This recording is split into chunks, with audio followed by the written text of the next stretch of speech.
Hey everybody, Scott here. Hope you're having a great day. It's time to take a look at San Diego's housing numbers through May of 2023. We're going to look at some numbers both for attached and detached sales as well as inventory.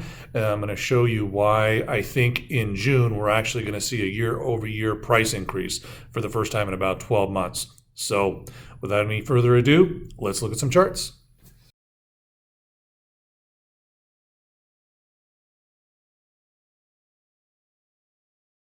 All right, this chart should look familiar. This is the single family detached pricing for San Diego County. And as you can see, we had a mild increase, about 0.5% here to 955 in May.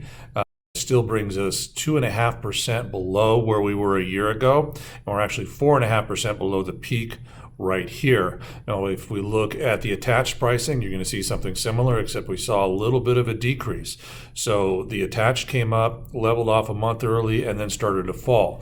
Now, I do not think the detached pricing is going to follow that. In fact, I've looked at what is closed so far, and it looks pretty good. So we'll get into that a little bit later. We look at sold homes, and let's look at this with all property types. You can see we had the general increase that we normally do. We had a reduction in April, which we almost never see. This is when more houses are coming on the market, but then we picked up with more solds here in May. If you look at the pending sales, homes in escrow, same sort of thing. We had a drop last month before a pickup.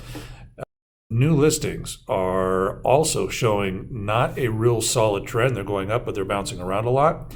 And if we look at the total active listings, what we do see here is an increase.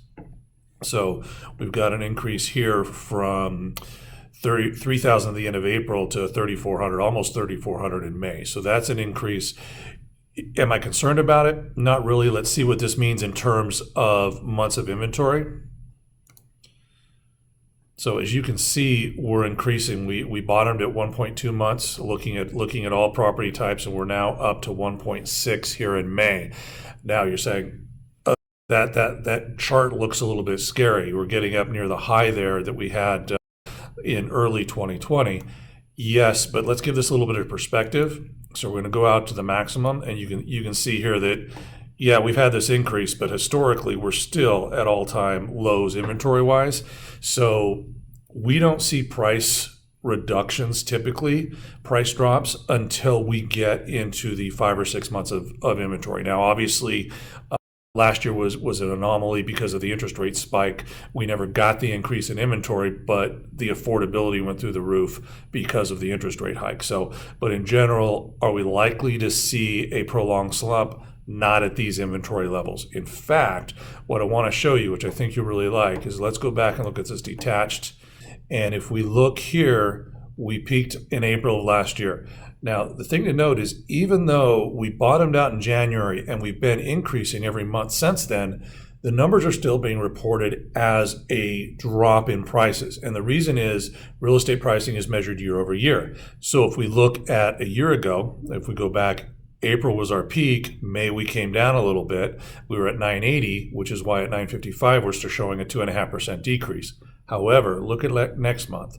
Next month, we're going to be comparing to 975. So all we need is a $20,000 increase, and we'll be even. And I'm pretty confident that we are going to get that plus some. So I'm predicting that when you hear June's sales numbers in the middle of July, or I'll try and get them out a lot earlier next month, that we will have a year-over-year increase in price, at least among the detached housing.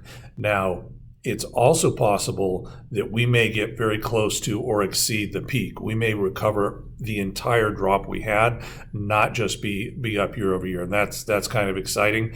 At the attached pricing real quick, I think we'll see the same thing, although it's going to be a little bit different, where May was our peak for attached pricing last year. In June, we fell to 632. We're already above that. So as long as attached pricing stays the same, in June we'll be reporting a year-over-year increase, even if it falls a little bit. So we could have a situation where we're reporting a price increase year over year while we're seeing a price decrease month over month with the attached. On the detached, I think we're going to see a price increase month over month and year over year. So that's really good news. Overall, good numbers. The inventory levels are not concerning me. We're still at 1.6 overall. We're not going to see an inventory induced price reduction until we get over about 5 months of inventory. So we've got quite a ways to go, although it is increasing. We'll keep our eye on it.